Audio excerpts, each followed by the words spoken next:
దేవునామన స్తోత్రాలు. ఇక టీవీ కార్యక్రమం ద్వారా వ్యాఖ్యానించిన మీ అందరికీ వందనాలు. పరిశుద్ధ గ్రంథము నుండి రోమా పత్రిక 5వ అధ్యాయం 8వ వచనాన్ని మనం చదువుకుందాం. అయితే దేవుడు మన ఎడల తన ప్రేమను వెల్లడిపరచుచున్నాడు. ఎట్లనగా మనం ఇంకనూ పాపులమై ఉండగానే క్రీస్తు మన కొరకు చనిపోయెను.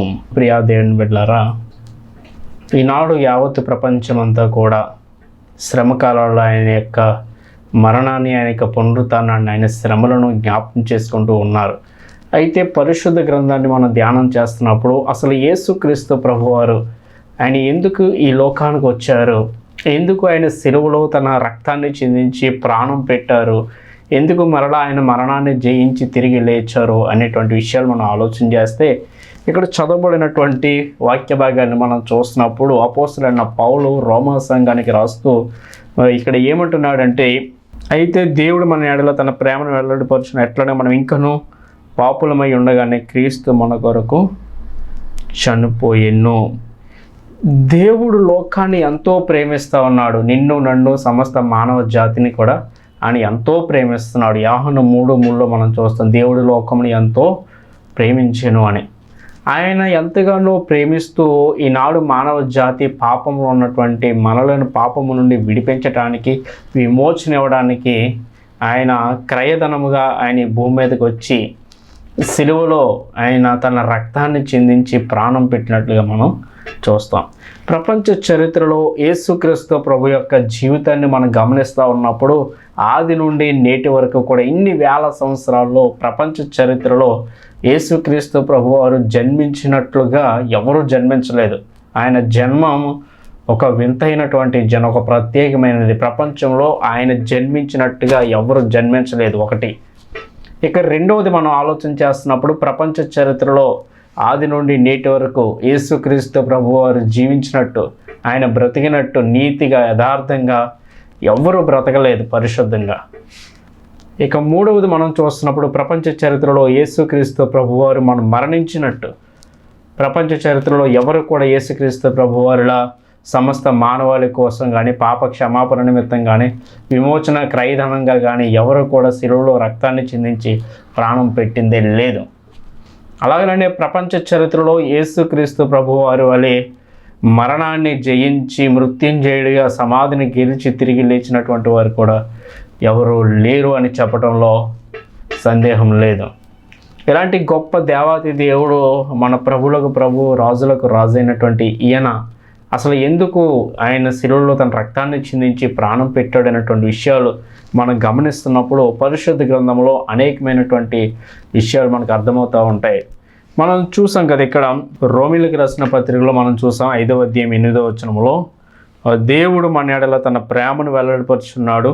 ఎట్లానే మనం ఇంకను పాపులమైనగా క్రీస్తు మన కొరకు చనిపోయిన. ఆ పైనుంచి మనం చదువుతున్నప్పుడు 6వ వచనంలో, ఏలయనగా మనం ఇంకను బలహీనమై ఉండగా క్రీస్తు యుక్త కాలమున భక్తిహీనుల కొరకు చనిపోయిను.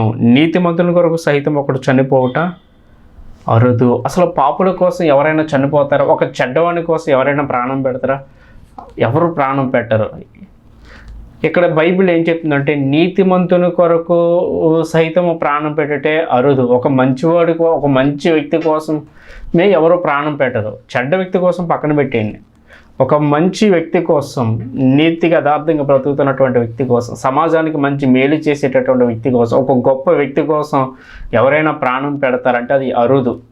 ఒక మంచి వ్యక్తి కోసం ప్రాణం పెట్టడమే అరుదైతే పాపి కొరకు, పాపంలో జీవిస్తున్నటువంటి వాని కొరకు, చెడ్డ వ్యక్తుల కొరకు అంటే మనందరి నిమిత్తం ప్రాణం పెట్టడం అనేది చాలా గొప్ప విషయమై ఉన్నదని చెప్పి ఇక్కడ పౌలు తెలియచేస్తూ ఉన్నాడు. నీతిమంతుని సహితము ఒకడు చనిపోవుట అరుదు. మంచివాని కొరకు ఎవడైనా ఒకవేళ చనిపోవు తెగింపు వచ్చును.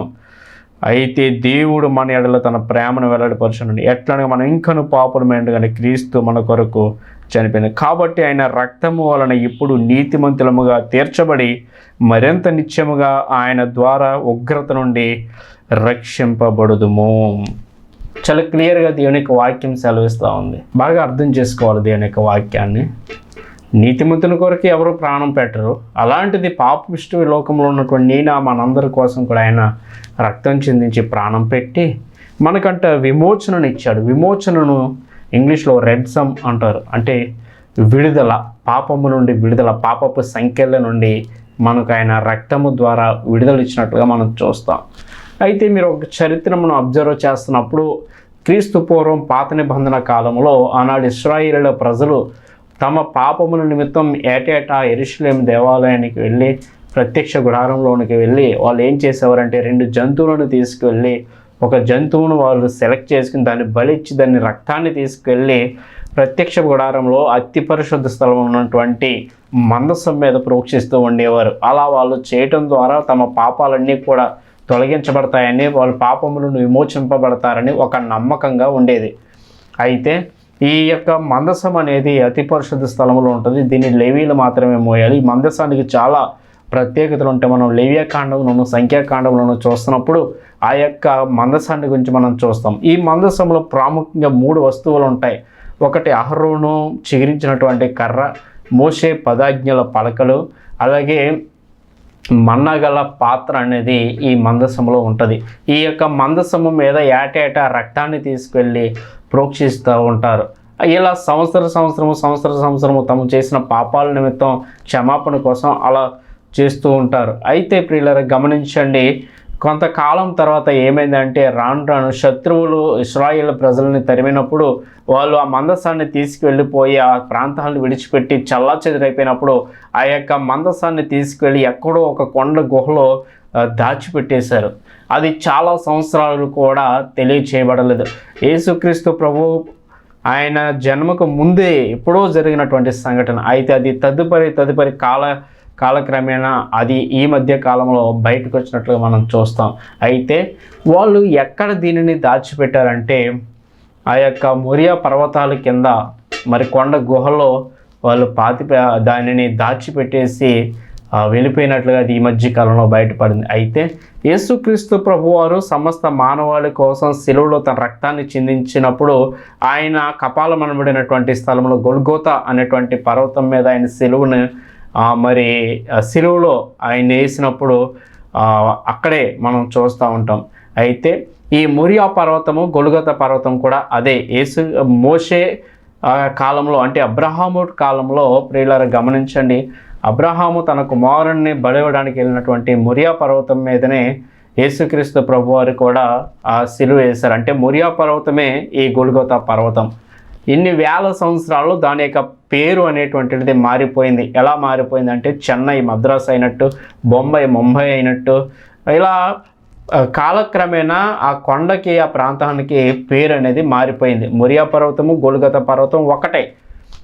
ఆనాడు అబ్రహాము తన కుమారుని బలివ్వడానికి వెళ్ళినటువంటి ఆ మొరియా పర్వతం మీదనే యేసుక్రీస్తు ప్రభు వారి గొల్గోతా పర్వతంగా అక్కడ శిలువలో తన రక్తాన్ని చిందించినట్టుగా మనం చూస్తాం. అయితే ప్రియులారా గమనించండి, యేసుక్రీస్తు ప్రభు యొక్క శిలువ మరణం ద్వారా ఏం జరిగిందంటే వాళ్ళు అంతకుముందు ఇశ్రాయేలు ప్రజలు ఏటేటా మందసం మీద రక్తాన్ని ప్రోక్షిస్తూ ఉండేవారు. అయితే ప్రియులారా గమనించండి, యేసుక్రీస్తు ప్రభు వారు శిలువ వేసినటువంటి ఆ శిలువ ఆ కొండ కింద గుహలోనే ఇశ్రాయేలీలు ఆ మందసాన్ని ఉంచినట్లుగా అది ఈ మధ్య కాలంలో బయటపడింది. అంత మాత్రమే కాదు, ఒక అబ్బురపరిచేటటువంటి ఒక సత్యం ఏంటంటే యేసుక్రీస్తు ప్రభువారిని సిలువ వేసినప్పుడు ఆయన యొక్క రక్తపు దారులు ఆ సిలువంట కారుతూ ఆ సిలువ బీటన్న ఆ సందుల్లోంచి, కొండ సందుల్లోంచి లోపలికి వెళ్ళి ఆ గుహలో సిలువ కింద ఉన్నటువంటి ఆ మందసం మీద పడిందంట ప్రియులారా. ఒక్కసారి ఎప్పుడైతే ఆ మందసం మీద రక్తము పడిందో సమస్త మానవాళి పాపములన్నీ కూడా ఆ క్షణమందే క్షమించబడే. ఒక్కసారి ఇక ఎవరు కూడా బలులు అర్పించాల్సినటువంటి పని లేదు, ఇంకెవరు కూడా రక్తాలు చిందించాల్సినటువంటి పని లేదు ప్రియులారా.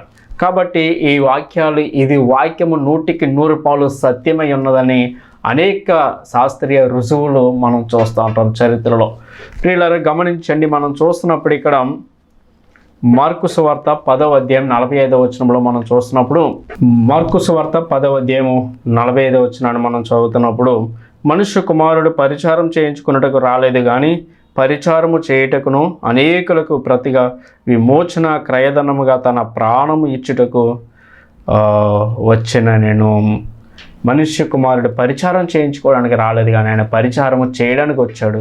అంత మాత్రమే కాదు, అనేకులకు ప్రతిగా విమోచన క్రయధనముగా తన ప్రాణమునిచ్చుటకు వచ్చింది. విమోచన క్రయధనముగా తన ప్రాణాన్ని పెట్టడానికి, పాపముల నుండి విమోచించటం కోసం ఆయన ఈ భూమి మీదకి వచ్చి శిలువలో తన రక్తాన్ని చిందించి ప్రాణం పెట్టినట్లుగా మనం చూస్తాం. సమస్త మానవాళి మనుషులను పాపాలను క్షమించటానికి ఆయన ఈ భూమి మీదకి వచ్చినట్లుగా మనం చూస్తాం. అంత మాత్రమే కాదు, మనం చూస్తున్నప్పుడు ఇక్కడ చూడండి, యెషయా గ్రంథం 53వ అధ్యాయంలో, యెషయా గ్రంథం 53వ అధ్యాయం 4వ వచనాన్ని మనం చూస్తున్నప్పుడు, నిత్యముగా ఆయన మన రోగములను భరించిన మన వ్యసనాలని వహించెను అని ఉంటుంది. 5వ వచనంలో, మన అతిక్రమ క్రియలను బట్టి అతడు గాయపరచబడిన, మన దోషములను బట్టి నలుగొట్టబడిన, మన సమానార్థమైన శిక్ష అతని మీద పడేను, అతడు పొందిన దెబ్బల చేత మనకు స్వస్థత కలుగుచున్నది. మనమందరం గొర్రెల వలె త్రోవ తప్పిపోతే మనలో ప్రతి వాడు తనకి ఇష్టమైన త్రోవ తొలగిన. యెహోవా మన అందరి దోషమును అతని మీద మొత్తిన, అతడు దౌర్జన్యము నుండి బాధింపబడిన, అతడు నోరు తెరవలేదు. వదక తేబడి గొర్రె పిల్లయో బొచ్చు కత్తిరించి వానిదిట గొర్రె మౌనంగా ఉండినట్లు అతడు నోరు తెరవలేదు. అన్యాయపు తీర్పు నొందిన వాడై అతడు కొనుపోబడిన. యేసుక్రీస్తు ప్రభువారు మనుషుల యొక్క పాప క్షమాపణ నిమిత్తం ఆయన ఈ విధంగా మరణిస్తారని, శిలువలో తన రక్తాన్ని చెందిస్తారని, మనకి విమోచననిస్తారని కొన్ని వందల వేల సంవత్సరాల క్రితమే యెషయా తన గ్రంథములో ఈ విధంగా ప్రవచించినటువంటి విషయాలు మనం చూస్తూ ఉన్నాం.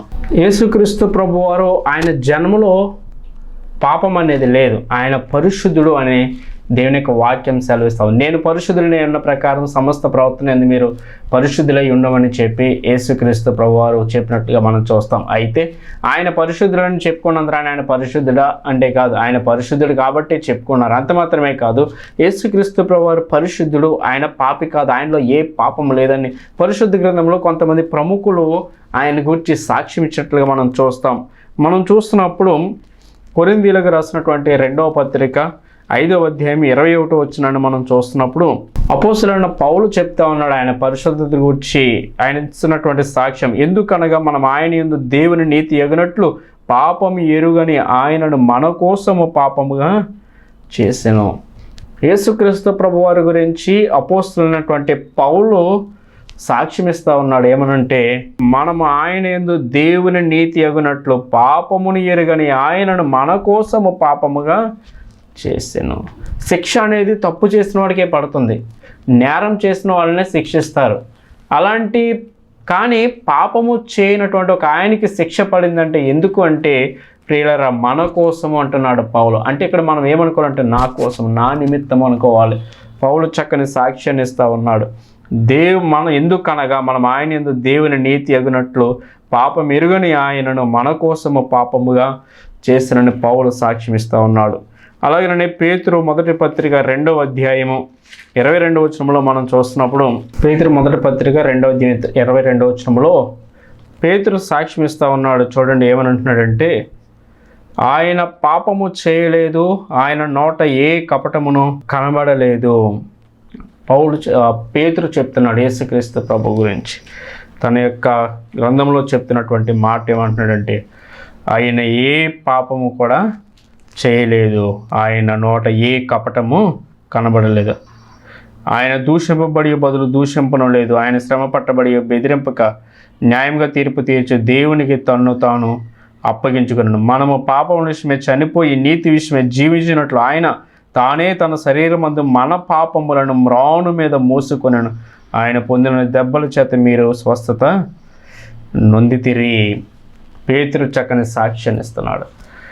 ఆయన పరిశుద్ధుడు, ఆయనలో ఏ పాపం లేదు, ఆయన నీతిమంతుడు, మన కోసమే ఆయన చనిపోయాడని చెప్పి ఇక్కడ పేతురు కూడా చక్కని సాక్ష్యాన్ని ఇచ్చినట్లుగా మనం చూస్తాం. మొదటి యోహాను 3:5లో యోహాను సాక్ష్యం ఇస్తున్నాడు. యోహాను మొదటి పత్రిక 3వ అధ్యాయం 5వ వచనంలో చెప్తున్నాడు. చూడండి, పాపములను తీసివేయుటకై ఆయన ప్రత్యక్షమాయనని మీకు తెలియను, ఆయన యందు పాపమేమియూ లేదు, ఆయన యందు ఏ పాపము కూడా లేదు అంటున్నాడు యోహాను. అపోస్తలుడైనటువంటి యోహాను కూడా చెప్తున్నాడు, యేసుక్రీస్తు ప్రభువారిలో ఏ పాపము కూడా లేదు, ఆయన నీతిమంతుడు, ఆయన పరిశుద్ధుడు అని యోహాను కూడా సాక్ష్యం ఇస్తూ ఉన్నాడు. అంత మాత్రమే కాదు, అసలు ఇంకా చూస్తున్నప్పుడు చూడండి, యోహాను సువార్త 19:4లో, ఈ యోహాను సువార్త 19:4లో పిలాతు చెప్తున్నటువంటి సాక్ష్యాన్ని మనం చూస్తాం. పిలాతు ఏమంటున్నాడంటే, పిలాతు మరలా వెలుపలకు వచ్చి, ఇదిగో ఈయన ఏ దోషము నాకు కనబడలేదని మీకు తెలియనట్లు ఈయనను మీ వద్దకు వెలుపలికి తీసుకుని వచ్చుచున్నానని వారితో చెప్పాను. తీర్పు తీర్చాల్సినటువంటి పిలాతు, శిక్షను నిర్ణయించాల్సినటువంటి పిలాతు, అలాంటి పిలాతుయే యేసుక్రీస్తు ప్రభు గురించి ఏం చెప్తున్నాడంటే ఇక్కడ చాలా అద్భుతమైనటువంటి విషయం. ఇదిగో ఈయన యందు ఏ దోషము నాకు కనబడలేదని మీకు తెలియనట్లు ఈయనను మీ వద్ద ఇప్పుడు పంపుచున్నాను. ఈయన యందు నాకు ఏ దోషం కనపడలేదు అంటున్నాడు పిలాతు యేసుక్రీస్తు ప్రభు గురించి. ఒక సాక్ష్యాన్ని ఇస్తున్నాడు. మీరందరూ తీసుకొచ్చారు, సిలువేసేయమంటున్నారు, చంపేయమంటున్నారు అని. ఆనాడు యూదులు యేసుక్రీస్తు ప్రభువుని పట్టించి చంపించాలని, సిలువకు అప్పగించాలని తీసుకొస్తే పిలాతు చెప్తున్నాడు, ఈయనలో నాకు ఏ దోషం కూడా లేదంటున్నాడు పిలాతు చక్కని సాక్ష్యాన్ని ఇచ్చినట్లుగా మనం చూస్తాం. అంత మాత్రమే కాదు, మత్తయి సువార్త 27:19లో పిలాతు భార్య సాక్ష్యం ఇస్తుంది. చూడండి ఇక్కడ ఏమని సాక్ష్యం ఇస్తుందంటే, అతడు న్యాయపీఠ మీద కూర్చుని ఉన్నప్పుడు అతని భార్య, నీవు ఆ నీతిమంతుని జోలికి పోవద్దు, ఈ వృద్ధు ఆయనను గూర్చి నేను కలలో మిక్కిలి బాధపడుతునని అతని యొద్దకు వర్తమానము పంపెను. పిలాతు భార్య పిలాతుకు ఒక వర్తమానం పంపింది, నీవు ఆ నీతిమంతుని జోలికి పోవద్దు, అతడు నీతిమంతుడు, అతడు పరిశుద్ధుడు, అతని పాపి కాదు, అతని శిక్షకు అర్హుడు కాదు, కాబట్టి ఆ నీతిమంతుని జోలికి నీవు పోవద్దు అని పిలాతు భార్య కూడా యేసుక్రీస్తు ప్రభు గురించి పిలాతుకి సాక్ష్యం ఇచ్చినట్లుగా మనం చూస్తూ ఉన్నాం. అంత మాత్రమే కాదు, మత్తయి సువార్తలోని 27:4లో ఇక్కడ మనం చూస్తే పైన చూడండి, ఇస్కరియోతు యూదా సాక్ష్యం ఇస్తూ ఉన్నాడు. ఏమంటున్నాడంటే, నేను నిరపరాధ రక్తమును అప్పగించి పాపము చేసి తిని అని చెప్పాను. నేను నిరపరాధ రక్తమును అప్పగించి పాపము చేసి తిని. ఇస్కరియోతు యోధ, యేసుక్రీస్తు ప్రభు 12 మంది శిష్యులు ఒక్కడుగా ఉన్నటువంటి యోధ, ఆయన కూడా తిరిగినటువంటి యోధ, ఆయన అద్భుతాలు, ఆయన ఆశ్చర్యకార్యాలు కళ్ళారు చూసినటువంటి వ్యక్తి, ఈ ధనాపేక్షతో, డబ్బు మీద వ్యామోహముతో ప్రియులారా యేసుక్రీస్తు ప్రభువునే అప్పగించినటువంటి వాడిగా, యేసుక్రీస్తు ప్రభువునే అమ్ముకున్నటువంటి వాడిగా మనం చూస్తాం. అయితే చివరకు ఆయన అంటున్నటువంటి మాట ఏంటంటే, ప్రియులారా అతని అనుభవంతో అతను గ్రహించుకుని, అతను తప్పు తెలుసుకుని పిలాతుకి ఇస్కరియోతు యోధ ప్రియులారా చూడండి ఇక్కడ ఏమంటున్నాడంటే, చక్కని సాక్ష్యాన్ని ఇస్తా ఉన్నాడు. నేను నిరపరాధ రక్తమును అప్పగించి పాపము చేసి తిని. నిరపరాధి, ఆయన అపరాధమును చేయనటువంటి వాడు, నిరపరాధి యొక్క రక్తాన్ని అప్పగించి నేను పాపం చేశానని చెప్పి యేసుక్రీస్తు ప్రభు గురించి ఆయన నిరపరాధి అని ఆ యొక్క ఇస్కరియోతు యోధ సాక్ష్యం ఇచ్చినట్లుగా మనం చూస్తాం. లూకాసువార్త 23:41లో యేసుక్రీస్తు ప్రభు, లూకాసువార్త 23:41లో యేసుక్రీస్తు ప్రభు వారితో పాటు 2 వ్యక్తులు మరి ఆ సిలువ వేయబడినట్లుగా మనం చూస్తాం. అందులో ఒక దొంగ ఇక్కడ సాక్ష్యం ఇస్తూ ఉన్నాడు. ఏమనంటే 23:41 మనం చదువుతున్నప్పుడు 40 నుండి చదువుతున్నాను చూడండి. అయితే రెండవ వాడు వాడిని గద్దించి, నీవు అదే శిక్షావిధిలో ఉన్నావు కనుక దేవునికి భయపడవా? మనకైతే ఇది న్యాయమే, మనము చేసిన దానికి తగిన ఫలము పొందుచున్నాము, కానీ ఈయన ఏ తప్పిదము చేయలేదని చెప్పి. యేసుక్రీస్తు ప్రభు వారికి కుడివైపున ఒక దొంగ, ఎడమవైపున ఒక దొంగ, తమ అపరాధాలను బట్టి వాళ్ళు కూడా సిలువ వేయబడ్డారు. అయితే మొదటి దొంగ అంటాడు, నువ్వు దేవుని కుమారుడు కదా, నువ్వు దేవుడు కదా, నీకు శక్తులు ఉంటాయి కదా, నువ్వు ఏమైనా చేయగలవు కదా, అయితే నిన్ను రక్షించుకుని మమ్మల్ని కూడా రక్షించవచ్చు కదా, మమ్మల్ని కూడా తప్పించవచ్చు కదా ఈ ఉగ్రత నుంచి అని మొదటి దొంగ అన్నప్పుడు, ఈ యొక్క రెండవ దొంగ మొదటి దొంగను గద్దిస్తూ చెప్తున్నటువంటి మాట ఏమంటున్నాడంటే, మనకైతే ఇది న్యాయమే, మనకి సిలువ వేశారంటే మనకి ఇది న్యాయం, ఎందుకంటే మన తప్పులు మనకు తెలుసు, మనం దొంగతనం చేసాం, మనం అనేక పాపాలు చేసాం, కాబట్టి మనకు ఇది న్యాయమే. కానీ ఈయనకి సిలువ వేశారంటే ఆయన ఏదో తప్పు చేసి కాదు, ఆయన ఏదో నేరం చేసి కాదు, ఆయన నీతిమంతుడు, ఆయన పరిశుద్ధుడు అని చెప్తూ ఏమంటున్నాడంటే, మనకైతే ఇది న్యాయమే, మనము చేసిన దానికి తగిన ఫలము పొందుచున్నాము, కానీ ఈయన ఏ తప్పిదము చేయలేదని చెప్పాను. ఈయన ఏ తప్పిదము చేయకుండానే సిలువేశారు ఆయన్ని. ఆయనలో ఏ తప్పు లేదు, ఆయనలో ఏ పాపము లేదు, ఆయనలో ఏ అవిధేయత లేదు, కానీ ఆయనను సిలువేశారని చెప్పి దొంగ యేసుక్రీస్తు ప్రభు గురించి సాక్ష్యం ఇచ్చినట్లుగా మనం చూస్తూ ఉన్నాం.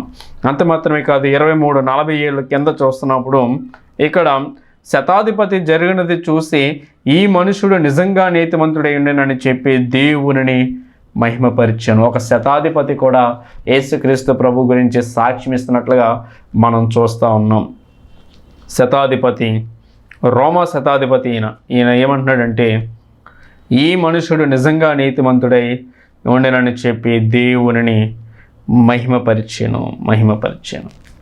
ఇలా అనేక మంది, పౌలు సాక్ష్యం ఇస్తూ ఉన్నాడు, పేతురు సాక్ష్యం ఇస్తూ ఉన్నాడు, యోహాను సాక్ష్యం ఇస్తూ ఉన్నాడు, పిలాతు భార్య, ఇస్కరియోతు యోధా, సిలువలో వేయబడినటువంటి దొంగ, అలాగే రోమా శతాధిపతి కూడా సాక్ష్యాలు ఇచ్చినట్లుగా మనం చూస్తున్నాం. ఎంతమంది గొప్ప సాక్ష్యాలు ఇచ్చిన, అంటే ఆయనలో ఏ పాపము కూడా లేదు, ఆయనలో ఏ నేరము లేదు. అయితే మరి ఎందుకు మరణించారంటే, నీవు నేను మనం అందరము చేసిన పాపాల నిమిత్తం, దోషము చేసింది మనము, మన దోషాల నిమిత్తం అతడు సిలువలో మరణించినట్లుగా మనం చూస్తాం.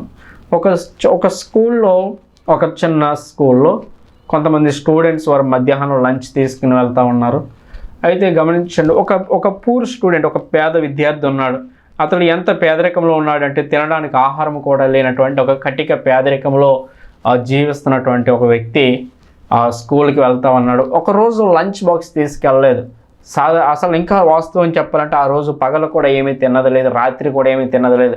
కటిక పేదరికంలో ఆకలితో స్కూల్కి వెళ్ళాడు. మధ్యాహ్నం ఇంటర్వెల్ అయినప్పుడు అందరూ స్కూల్ నుంచి బయటకు వస్తే ఆ స్టూడెంట్ ఆ స్కూల్లోనే ఉండిపోయాడు. ఆ స్కూల్లోనే ఉండిపోయినప్పుడు ఏం చేశాడంటే, ఆకలి తట్టుకోలేక ప్రక్కన ఒక లంచ్ బాక్స్, వేరే ఒక లంచ్ బాక్స్ తీసుకుని ఆ ఆహారాన్ని కంగారుగా ఆ భోజనాన్ని అతడు తినేస్తూ ఉన్నాడు. అలా తినేసిన తర్వాత మరి బయట వాళ్ళు కబడ్డీ ఆడుకుంటూ ఉంటే ఆ వ్యక్తి తినేసి ఆ బాక్స్ని ఎక్కడైతే తీసాడో అక్కడ యథార్థంగా పెట్టేసి మరలా స్కూల్ గ్రౌండ్లోకి ఏమీ ఎరగనట్టుగా స్కూల్ గ్రౌండ్లోకి వెళ్ళిపోతాడు. తదుపరి మళ్ళీ బెల్ అవుతుంది, అందరూ లోపలికి వస్తాడు. అయితే ఈ బాక్స్ గల వ్యక్తి ఆ బాక్స్ చూసి కంగారు పడి గొడవ పెడతాడు. నా బాక్స్ ఎవరు తినేది సార్, నా బాక్స్ మిస్ అయ్యింది, నా బాక్స్లో ఫుడ్ మాయమైపోయింది, నా బాక్స్లో ఫుడ్ ఎవరో దొంగిలించారు అని చెప్పి అన్నప్పుడు స్టూడెంట్స్ అందరూ వచ్చినప్పుడు ఎవరిని అడిగినా కూడా ఏమో నాకు తెలియదు అంటూ ఉంటే, ఈ పేదరికంలో తినేసినటువంటి వ్యక్తిని మరొక వ్యక్తి ఇదిగో ఇతనే ఇలా చేశాడని చెప్పి అతని చేయి కనీసం కడుక్కోకపోవడం వల్ల ఏమవుతుందంటే, ఎంగిలిగా ఉన్నటువంటి ఆ చేతిని చూసి ఇదిగో ఇతడే ఈ బాక్స్ని తిన్నాడని చెప్పి పట్టుకున్నప్పుడు ఆ యొక్క స్టూడెంట్ని, అతను చాలా బక్కగా ఉన్నాడు, వీక్గా ఉన్నాడు, బలహీనంగా ఉన్నాడు, నీరసంగా ఉన్నాడు. అయితే ఆ వ్యక్తిని మాస్టర్ గద్దించి కొట్టడానికి ప్రియులారా ఆ స్టిక్, మరి చేతి మీద కొట్టడానికి స్టిక్ ఇలా ఎత్తినప్పుడు ఆ పక్క నుంచి మరొక స్టూడెంట్ యొక్క చేతిలో చేయి పెడతాడు. నన్ను కొట్టండి సార్ అని చెప్పి పెడతాడు. ఎందుకంటే అతను చెప్తాడు, అయ్యా వాడు మంచి స్టూడెంటే, అతను దొంగ కాదు, కానీ అతనికి ఉన్న పరిస్థితిని బట్టి ఆకలి తట్టుకోలేక అతను చేశాడు. అతను మీరు కొట్టే దెబ్బలు కూడా తట్టుకోలేడు, అతనికి బదులుగా నన్ను శిక్షించండి అని చెప్పి ఆ యొక్క పేద విద్యార్థి నిమిత్తం ఇతడు ప్రియులరా ఆ శిక్షను భరిస్తాడు.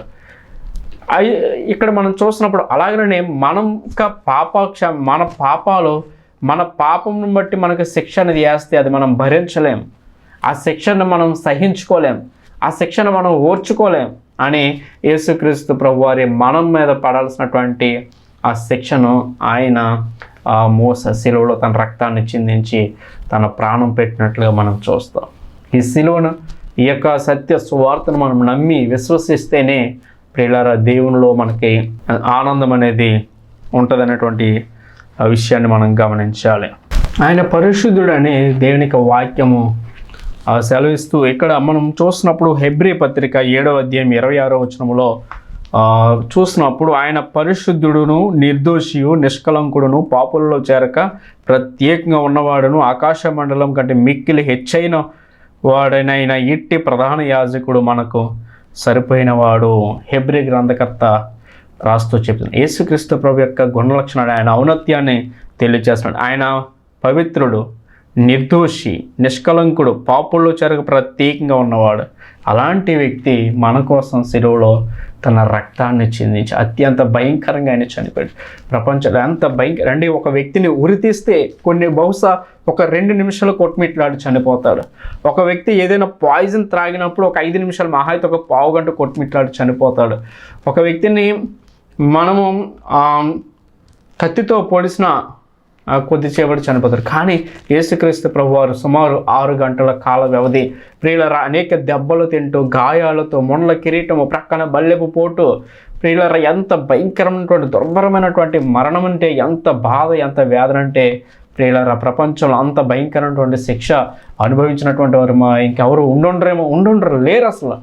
అంత భయంకరమైనటువంటి మరణం. ఎందుకంటే నీ కోసమే నువ్వు నమ్మాలి ప్రియులారా. వాక్యం వింటున్న నీవు నీ కోసమైన శిలువలో తన రక్తాన్ని ఆయన నీ కోసమే ఈ భూమి మీదకి వచ్చాడు. నీ కోసమైన శిలువలో తన రక్తాన్ని చిందించాడు. నీ కోసమైన ప్రాణం పెట్టాడు. నీ కోసమైన మరలా మరణాన్ని జయించి తిరిగి లేచి నీకు ఒక రాజ్యాన్ని సిద్ధపరచడానికి ఆయన వెళ్ళాడు. ఆయన మరలా త్వరలో రాబోతున్నాడు. ఆయన నిన్ను తీసుకెళ్ళడానికి రాబోతున్నాడు. నువ్వు సిద్ధపడి నీ హృదయాన్ని ఆయనకి ఇచ్చి ఆయన కొరకు నమ్మకంగా బ్రతికితే ఆయన కొరకు సాక్షిగా జీవిస్తే ఆయనతో పాటు ఆ మహిమగల రాజ్యములో నీవు ఉంటావు. ప్రార్థన చేస్తూ